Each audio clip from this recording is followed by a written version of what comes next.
perutnya itu tinggi besar, itu panjang dan tuh darahnya tuh banyak semuanya. Siapapun yang menceritakan tentang saya pasti ada di situ. Halo, selamat malam man. Kembali lagi bersama gue Andre di channel Boomer Horror. Masih di konten yang sama, konten cerita horor. Dia yang cerita, gue yang takut. Nah, oke, kali ini gue kedatangan bintang tamu namanya si Hamzah. Dia ini salah satu teman apa kita juga ya? Kita teman ngeband. Oh, teman ngeband. Iya. Jadi gue dulu kenal dia pas kita ngeband nih. Iya. Di band apa waktu itu? Apa ya, nggak perlu sebut. Oh, dia lah nggak perlu disebutin lah ya kan. Nah, dari teman band itu gue kenal sama si Hamzah ini dan dengar dia punya cerita serem nih. Cerita seremnya itu di saat di mana? Saat latihan gua Latihan? dulu sekolah sih sebenarnya. Oh, pelatihan dulu sekolah sama Ya di kosan sama gua pas lagi touring. oh di kosan sama lagi touring. Jadi ceritanya dulu gue pernah nginep di kosannya dia nih, ya kan. Itu emang si bangsat ini nih. Ya kan gue lagi tidur sendirian. Pintu ditutup, lampu dimatiin, disetelin selang sarwangi. Ya, taibat lu emang lu bangsat lu. Oke dah, mas banyak baca, pasangnya ceritain dah yang mana lu mau ceritain. Terus gua ngenalin diri kan. Oh, iya deh. Enggak usah ya. Iya deh, kenalin diri Tahu dulu ya. deh. Iya deh. Kenalin diri dulu. Oke, nama gua Muhammad Anji Rosadi, panggilnya Hamzah. Gue temennya Andre udah lama nih. Dari pas gue ngeband nggak ada temen hubungan yang lain-lain, temen ngeband doang. Temen ngeband doang. Ngeband metal yang nggak jelas pokoknya. Gue di sini punya cerita sih sebenarnya pas gue dulu di saat gue masih sekolah. Walaupun kayak gini gue juga anak OSIS ya. Asik, gak percaya gue. Jadi gini, dalam 3 tahun gua menjabat sebagai organisasi. Di saat itu kejadian saat 2015 gua selaku utama yang melaksanakan kalau di sekolah yang lu pernah alamin yaitu LDKS. Iya, LDKS tuh ya. Masa mos-mos gitu lah. Ya. Setelah mos LDKS. Jadinya ini hal yang paling gua pakemin dari sampai sekarang yang nggak pernah gue lupain. Itu jadinya agak sedikit sakral sih menurut gua.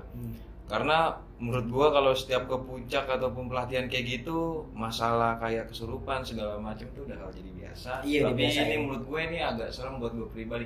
Karena gua kalau pribadi itu lebih takut orang kesurupan daripada ngeliat setan. Kenapa ya bang? Nggak tahu, gue ngeliat orang kesurupan tuh kayak ngeliatnya nyata aja gitu, setan depan congor gue gitu. Jadi nyata bisa ngomong sama gue gitu kan. Jadi pada intinya gini, gue melaksanakan LDKS itu di 2015. Itu gue jadinya punya adik kelas yang dia tanda kutip tuh habis dioperasi. Kondisinya operasi usus buntu. Oh, usus buntu. Iya, terus dia nggak gua izinin karena orang tuanya udah datang ke gua menghadap ke gua, anak saya nggak bisa nih untuk ikut LDKS nanti di hari H gitu, tolong tidak diperbolehkan untuk ikut ke sana gitu. Gua selaku sama tim gua udah ngasih tahu nggak ikut nih ini orang nih, gua udah bilang nih gua nggak perlu ngasih tahu namanya lah ya. Ini perempuan orangnya. Gue udah bilang deh kamu nggak usah ikutin nanti ya gitu. Karena orang tuanya udah datang ke saya, tidak memperbolehkan kamu tuh untuk ikut nanti di LDKS untuk sana karena keadaan yang belum maksimal ya. Karena baru operasi. Dan pada akhirnya ketika gue mau berangkat dan dia datang nih, satu si cewek ini nih. Perempuan ini datang dan temen gue ngasih tahu gitu, Kak ini dia datang nih gimana nih, udah gue kasih edukasi dong segala macem, tetap kekeh. Ternyata dia datang itu karena cowoknya ikut LDKS gitu. Dia aja memaksakan dirinya tuh. Gue nggak tahu, dia bilang fisiknya udah lumayan belum, kata dia udah enakan kata gitu. Oke lah, cuman gue bilang sama dia kalau terjadi apa-apa gue nggak bisa tanggung jawab penuh karena di sini pribadi gue untuk melaksanakan LDKS ini untuk program gue, bukan ngurusin orang sakit gitu. Karena gue udah ngasih tahu sebelumnya kalau terjadi apa-apa yang lebih dari jangkauan gue itu di atas tanggung jawab gue udah lepas tangan gitu. Lepas tangan, benar. Nah udahlah, jalan lah gue ke puncak nih. Posisi vilanya itu di dekat Taman Safari. Gue nggak perlu kasih tahu namanya, itu deket banget Taman Safari dan itu pojok dan itu besar banget. Emang sih di saat gue belum pelaksanaan itu gue survei itu jadinya nih agak sedikit janggal vilanya. Jadinya salah satu dari vilanya itu gue melihat ada kamar yang benar-benar beda dari yang lain. Bedanya? Dan ini bagus banget kamarnya, ada bathtubnya, ada lukisan kayak apa namanya penari-penari gitulah. Oh kayak eksklusif gitulah ya. Iya, pokoknya di kamar beda banget, pokoknya lebih menarik lah. Tempat tidurnya dari segala macam lebih menarik. Dan tibalah saatnya di hari H itu pas gue berangkat, gue nggak memikirkan soal itu karena menurut gue agak beda nih kamar nih. Gue di perjalanan tetap enjoy di situ sampai tempatnya. Baru pelaksanaan itu sekitar 1 jam, orang ini tiba-tiba tergeletak jatuh. Itu di mana tuh, di perjalanan? Kagak, pas sudah sampai. Oh pas sudah nyampe. Iya, 1 jam habis pelaksanaan dia jatuh. Udah gue nggak tahu kenapa, gue suruh tim gue untuk mengevakuasi orang ini ke kamar. Dan gue nggak tahu tuh dievakuasi ke kamar mana. Gue nggak tahu dievakuasi ke kamar mana. Dan karena di situ gue ketua pelaksana, akhirnya gue memutuskan diri gue yang mengambil handle untuk mengurus adik kelas gue ini, ya perempuan ini. Gue masuk ke kamar karena katanya ada yang nggak kuat untuk nanganin ini anak nih. Gue masuk ke kamar, gue di situ niatnya nggak mau ngomelin, mungkin intonasi gue terdengar sama dia tuh gue seperti ngomelin dia. Gue bilang gini, kan dibilang gak usah ikut, nggak usah ikut acara ini gitu. Nggak usah maksa ikut karena fisiknya juga masih belum stabil dan perutnya gue mungkin masih sakit, ada bekas luka operasi usus buntu. Gue ngasih edukasi yang baik, mungkin ada gue agak kesel karena gue paling nggak suka orang yang tambeng gitu kan. Gue dikasih tahu gitu, dan gue juga nggak ngeh dia dimasukin kamar tuh yang bener-bener yang gue lihat beda itu tuh bagus semuanya dari kamar-kamarnya tuh lain bagus tuh bagus banget. Tiba-tiba gue kasih komen kayak gitu, dia bilang begini, tangan gue dipegang sama dia, lo kenapa nggak suka kata gitu.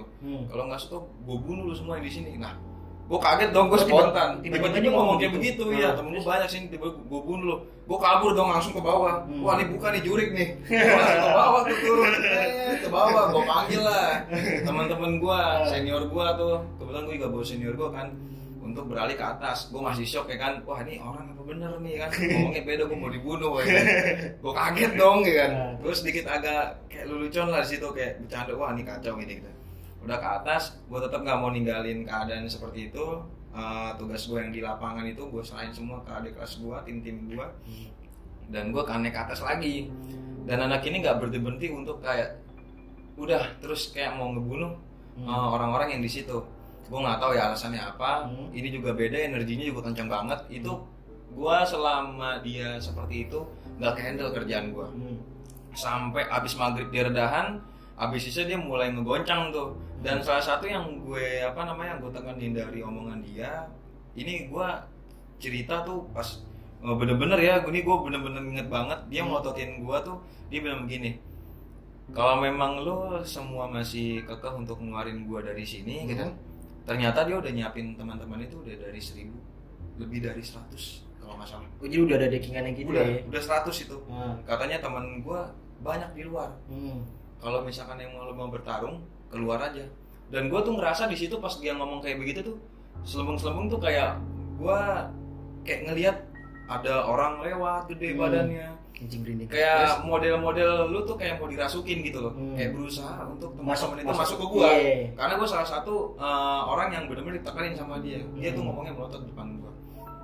Gua tetap enggak takut, gua tetap relax, gua dikasih sama senior gua tetap relax sih, dan pikiran gak usah kosong gitu. Cuman tetap tuh bayangan yang namanya sugesti manusia kan bisa dikalahkan kan. Iya benar-benar kayak gitu. Iya, gua kalau misalkan gue lagi ngedip aja pasti kayak ngelihat hal yang benar-benar itu gambarnya nggak jelas gitu ya. Tapi ada kayak makhluk semacam kayak bertanduk segala macam tuh pengen masuk ke dalam diri gue.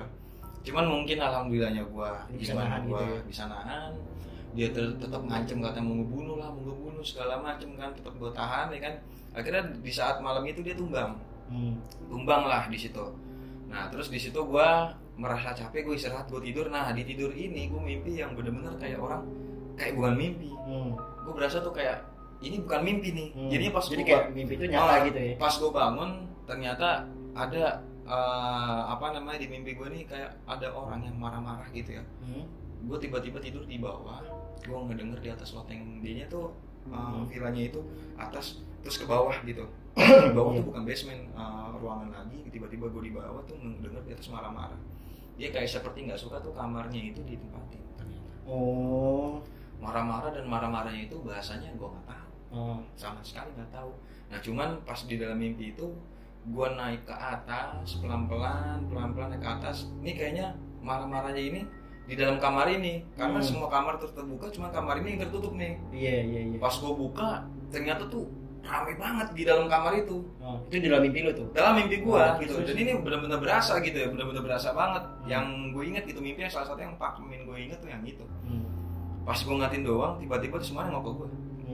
Yang gue inget tuh rajanya itu tingginya sekitar ada kali ya sekitar 11 meter 10 meter itu giginya panjang tuh semuanya merah sampai rambut itu nyentuh sama ubin dan itu seperti rajanya dia. Jadi yang megang gitu lah ya. Pas gue dilatin sama dia, gue kabur ke bawah, ada dia lagi, ada dia terus, sampai gue tuh dipeluk sama dia, gue sadar. Keadaan sadar, tiba-tiba pas keadaan gue sadar, tiba-tiba adik kelas gue yang kesurupan ini ternyata di samping gue udah ngeliatin kamar. Gue nggak tahu, kalau gue tidur di sofa, tiba-tiba dia di samping gue tuh ngeliatin gue megang ini gue. Gue kaget dong. Gue serentak situ, gue langsung kabur kabur dari hadapannya dia. Lu mendingan lu cabut ya, mendingan gue. Ternyata adik kelas gue udah sadar. Dia nanya kenapa. Dan yang gue paling shokin itu pas gue bangun tiba-tiba tuh dia di samping gue ngeliatin muka gue tuh bener-bener kayak space-nya cuma segitu doang. Tapi dia udah sadar itu. Tapi yang gue liat udah sadar, dia cuma nanya kenapa kak gitu. Oh nggak apa-apa gitu. Nggak apa-apa, udah nggak apa-apa, santai aja gue gitu. Terus. Udah tuh gue bingung nih, gue masih mimpi apa bukan gitu kan, gue masih mimpi apa bukan gitu. Gue tetap sugesti gue nih kayaknya gue udah sadar nih, kayaknya gue udah habis bangun tidur nih kan. Udah tuh di situ gue kira gue udah pagi, ternyata masih malam cuy. Ternyata itu masih malam. Gue merasa masih panjang ya? Iya malam masih panjang. Di situ malam masih panjang. Tiba-tiba yang gue tahu kan dia jalannya agak kayak orang kecapean tuh. Megang pinggang segala macam. Gitu tiba-tiba jalannya relax dia. Relax ke ruang tamu yang dia bekas diobatin tuh. Di ruang tamu dia tiba-tiba ngambil air sendiri tuh dari dapur. Air putih ngambil sendiri taruh di meja. Dia senderan, gua antepin sama gua diemin aja. Senderan saya senderan malu. Sendirian senderan di bangku. Oh di bangku, dia duduk di bangku, sendirian dengan pada istirahat. Tiba-tiba dia ketawa tinggi banget. Apa? Ketawanya tinggi gitu loh. Oh dia ketawa tiba-tiba ketawa gitu. Keras banget dan itu yang gue bingung, dia ketawa keras, yang lain pada nggak kedengeran, gue doang tuh. Soalnya ini keras banget, kenapa yang lain pada kedengeran, gue doang yang merasa terganggu. Udah dong, pas gue panggil, jangan berisik. Kalau udah sembuh tuh jangan ketawa-tawa. Dan tiba-tiba pas dia ketawa kayak gitu, gue kebangun tidur lagi. Nah lu, kedua kalinya gue kebangun, tiba-tiba tuh udah pada beraktivitas. Ya bangun, mandi sono, tiba-tiba udah pagi. Gila, epic banget sih. Gue kayak kebangun 2 kali. Gue langsung buru-buru dong nemuin perempuan ini, adik kelas gue. Langsung gue temuin. Dia ternyata dia udah lagi makan bubur. Udah sehat. Gue curiga, itu udah sehat, gue curiga. Karena kenapa gue fix ini nggak terjadi apa-apa lagi? Orang ini udah pada bangun semuanya. Udah beraktivitas lagi. Beraktivitas lagi. Dibanding yang kata gue bangun selanjutnya, yang sebelumnya itu udah pada tidur dan gue bangun sendiri dan tiba-tiba samping gue dan tiba-tiba dia duduk di ruang tamu dan ketawa kenceng. Pada nggak denger, gue doang yang denger. Pas gue bilang, jangan berisik, kalau misalkan udah sehat tuh jangan berisik ya. Tiba-tiba gue kebangun lagi dari tidur gue kayak 2 kali. Dan yang terakhir ini gue bangun udah pada ini semua beraktivitas. Udah pagi itu. Udah pagi, benar-benar pagi, harus lari pagi di situ. Gue bingung kan di situ, wah nih gue ada apa nih? Apa gue sugesti? Apa gue kayak gimana bisa kebangun 2 kali kan? Iya, nah itu aneh juga sih. Ini menurut gue aneh. Karena menurut gue dibanding gue ngeliat setan langsung, itu menurut gue udah jadi hal mainstream. Tapi ketika kebangun 2 kali dan itu berasa seperti itu jarang menurut gue orang yang nemuin kayak gini. Parah sih itu epic. Gue bingung kan, wah udah di situ terlihat baik-baik aja. Gue ngelaksanain tugas gue di hari terakhir kan, udah kelar. Dan dia juga udah ketawa-tawa segala macam. Naiklah pas di arah pulang. Nah pas di arah pulang, gue ketemu sama si penjaga villa ini. Gue bukan lebih tepatnya menyalahkan ya. Gue bilang gini, Pak, maaf, ini saya mau menanyakan untuk kamar yang di atas ini sebenarnya ada apa ya gitu. Saya kemarin survei sebenarnya kayak agak jangkal gitu, sampai saya nggak tahu dia pas lagi kerasukan sama adik kelas saya dibawa ke kamar itu, karena kebetulan kamar itu yang kosong gitu. Dan ternyata yang penjaga villa itu bilang, maaf Pak, kita nggak ngasih tahu kalau itu kamar steril, kamar yang tidak boleh ditempatin sama siapapun ternyata. Oh, jadi si awal penjaga villanya ini nggak ngasih tahu. Nggak ngasih tahu, dia mungkin kelupaan apa gue ngambil jalan tengah lah. Oh udahlah, lagi pula pelaksanaan gue udah selesai. Nggak perlu ada apa-apa lagi. Dia mungkin lupa ngomong, ya udahlah, lagi pula udah berlalu kan. Udah, gue bilang, lain kali jangan kalau yang kayak gini untuk informasi, takutnya next di orang yang selanjutnya bukan saya, takutnya seperti ini juga nanti bahkan lebih parah. Gue menganggap masalah itu selesai karena gue ngeliat nih perempuan udah kelar. Ketika lah pulang nih, gue sampai Jakarta itu karena apa namanya nih orang bermasalah terus di villa. Habis maghrib udah apa namanya bubaran kan di sekolahan kan, bubar di sekolahan udah, gue balik dong, gue balik ke rumah. Gue udah mandi, udah segala macam, gue mau tidur, tiba-tiba gue dapet telepon dari rekan gue, rekan panitia gue. Terus di mana? Bisa ke rumahnya ini gak kalian? Rumah yang ini, yang perempuan ini. Yang ya. Terus? Tolong dong, karena orang tuanya nyariin lo. Wah ada apa nih, ya kan? Nggak beres nih. Udah akhirnya pas gue kesana, ternyata bener, dia berulah lagi. Berulah yang dari sana itu ikut ke Jakarta. Aduh, ngintilin dia. Ngintilin terus. Aduh. Itu semakin kuat dibanding pas di saat di sana. Gue bingung dong. Di situ cuman dari pihak orang tuanya menuntut karena di tangannya itu banyak biru-biru. Karena yang ngobatin tuh banyak. Merasa nggak terima. Gue juga sedikit kasih edukasi.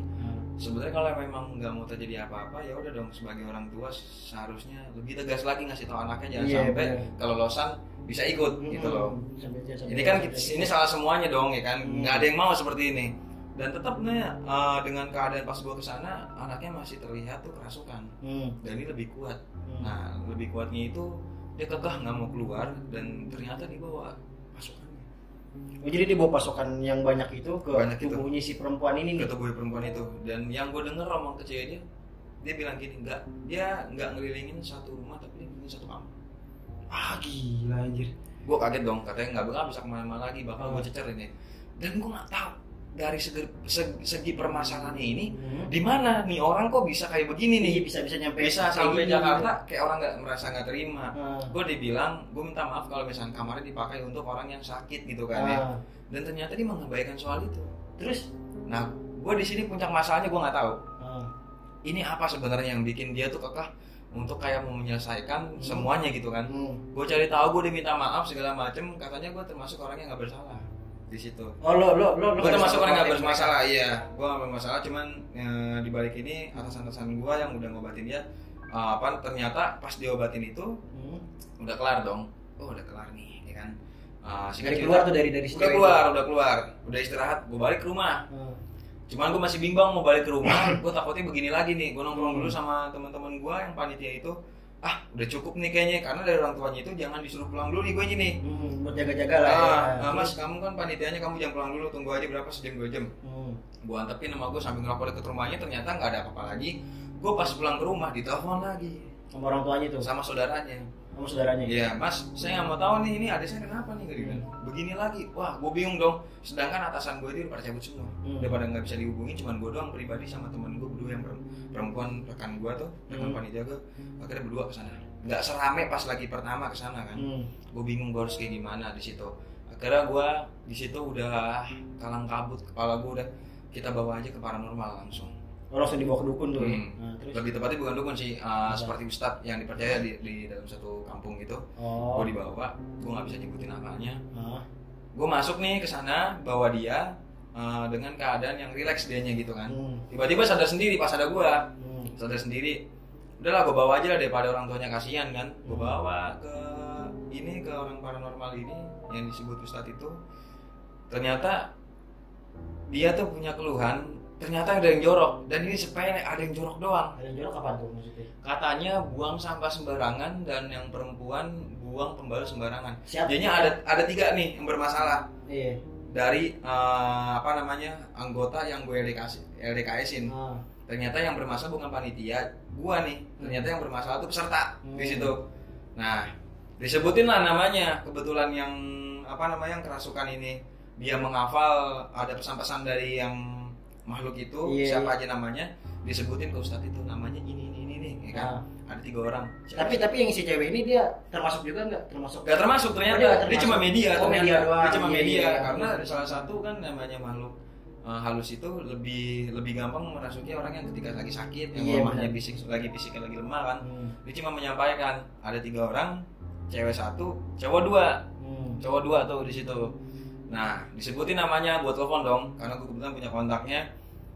Yang 2 nih datang nih, ya kan, masuklah ke ruangan itu. Tinggal yang 1 nih, cuma dulu dipisahin. Nah, pas yang satunya ini yang terakhir nih kan 3 ya. Yang terakhir baru sampai depan gang dia langsung kemasukan. Langsung kesurupan lagi dia. Si ceweknya ini nih. Terus dia cuma bilang cepet panggil orang itu baru sampai depan gang. Saya nggak mau tahu gitu, harus cepet nyampe ke sini. Gua teriakin sama gua cepetan ke sini, orangnya udah nungguin gitu. Udah masuk. Siapa ya, Lek? Ternyata dia itu nggak suka sama 3 orang ini, jorok. Dan ternyata sebelum katanya sih sebelum si yang kerasukan ini masuk ke kamar, ternyata orang 3 dari salah satu 3 orang ini udah masuk duluan ke situ.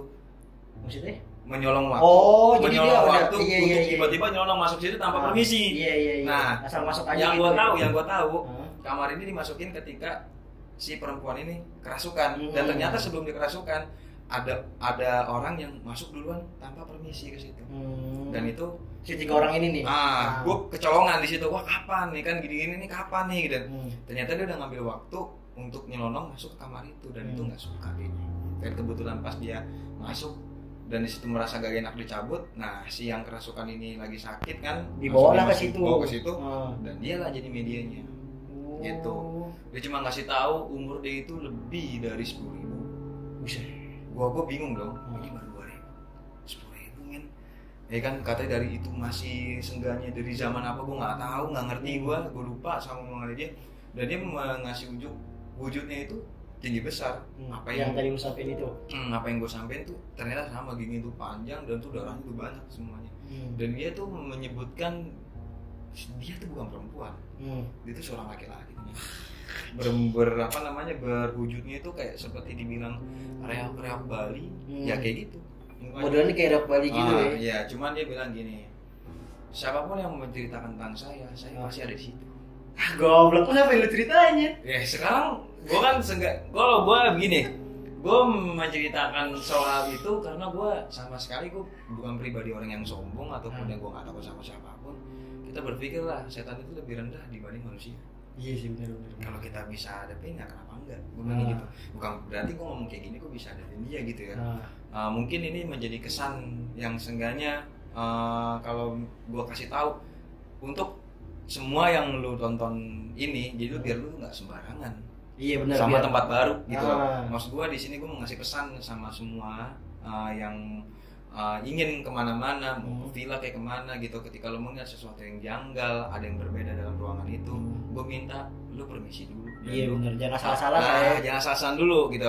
Bukan gue untuk memanggil dia untuk ceritakan, gue juga makanya nggak sembarangan cerita sama orang tentang ini, karena dia berpesan seperti itu, siapapun menceritakan tentang saya pasti ada di situ. Gitu. Itu gokil sih, dan gue cerita yang paling gue pakemin yaitu sebenarnya.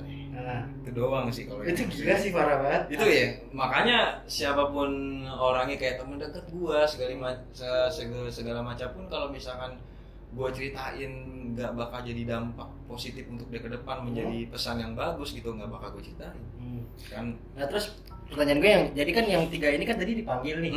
Nah itu setelah dipanggil tuh si Jin ini nggak, maksudnya itu nggak ngisengin si yang 3 orang ini nggak? Enggak, karena cuma ngomong doang, nyampein doang itu doang. Cuman minta maaf, nggak mengulangi lagi, udah kelar sih sebenarnya. Terus Jinnya cabut tuh, Jinnya cabut dengan ada yang ketawa yang kayak istilahnya kayak dia orang yang paling berkuasa. Oh gitu. Iya. Seolah-olah tuh kayak gue lo paling kuat di sini lo. Iya, gitu. Ya namanya setan kan bersifatnya sombong, ya kan? Makanya di situ sih gua udah wah kacau ini. Gua yang gue paling pikirin itu mimpi sampai gue kebangun 2 kali dan itu berasanya kayak gue mimpi. Ini parah ini. Kayak plot twist gitu terus gue mikir pas di saat lo dibangun, lu udah iya, bangun tuh. Dan gue tipe orang yang suka nonton film horor gitu. Gue nggak awalnya pas gue belum mengalami kejadian itu dan gue nonton film horor tuh kayak nggak mungkin gue kayak begini kayak Insidious segala macam lah kan. film-film yang familiar di luar gitu yang kita tonton di sini, ternyata gue mengalami hal serupa seperti walaupun gak seperfect kayak film yang gue nonton gitu ya. Kacau nih gitu. Itu menurut gue perfect banget sih. Makanya gue bisa kayak begitu, gue juga bingung ini gue mimpi apa bukan gitu. Ya, ini gue mimpi apa beneran. Dan yang gue paling pikirin tuh pas gue bangun tiba-tiba di samping gue dia. Ngeliatin gue tuh tatapnya tajam banget. Dan dia ngomong kenapa kak gitu. Enggak apa-apa udah gitu. Udah sembuh belum? Udah santai gitu. Dan dia membalikkan badannya ke ruang tamu. Dan dia udah di situ di meja itu udah ada gelas. Habis minum ketawa terbahak banget. Dan suara tuh kayak cowok. Dan gue bilang jangan berisik gini-gini. Tiba-tiba gue kebangun lagi dan itu udah rame. Dan gue anjir. Ini beneran gak ya kata gue. Waduh, gue nggak berani cerita sama siapapun gitu. Di saat itu gue nggak cerita sama siapapun. Tapi ketika masalah itu selesai, gue cuma cerita sama salah satu orang doang sih, nggak semuanya. Oh, berarti eksklusif banget ya dari sini ceritanya nih. Ya makanya. Makanya gue, waduh, ini apa namanya? Nggak dalam seumur hidup gue cuma sekali sih gue ngalamin kayak gitu. Iya, yang penting kan ya itu dia balik lagi ke pesan moralnya itu ya. Iya, pesan moralnya. Mana-mana mah usahain tuh jangan selonang-selonong ya kan, gak usah lagu-lagu lah istilahnya gitu ya kan. Lu kalau udah kayak begitu, aduh ribet dah urusannya. Nah, kita lanjut ke next cerita lo nih. Tadi kan cerita lo tuh menurut gua gila sih, epic parah sih. Lu ada cerita lain nggak?